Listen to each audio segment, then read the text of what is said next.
In the beginning, there was nothing, which exploded. The life cycle of stars. By Joe and Preston.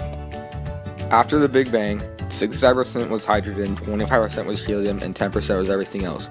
So as we look at what cosmic background radiation shows us, it shows us that the different temperatures, and in the areas, the temperatures can be as little as 1/1000th difference, and that was just enough for hydrogen and helium and gravity to get to work, and they created clouds of nebulae where stars were born.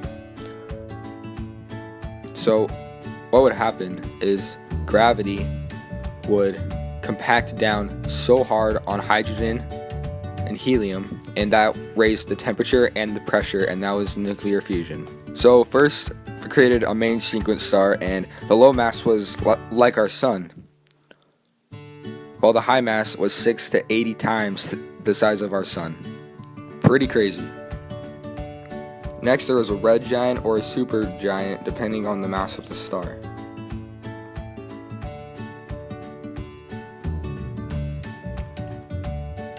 Then, there was a huge massive explosion in the high mass star, which is called a supernova.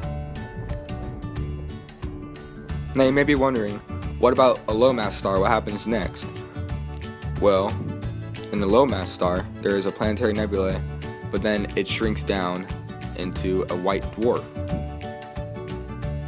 Now back to the high mass star. After the supernova, it can either be a black hole that no one really has ever seen, but we know that they're there, or it can be a neutron star. Now you may be wondering, what about the elements? Where do they come from? Well, the elements, they come from stars, because each layer of element burns out one by one over time, and once it gets to iron, the star dies. The life cycle of stars was brought to you by Mr. Baginski, The Big Bang, and viewers like you. Thank you.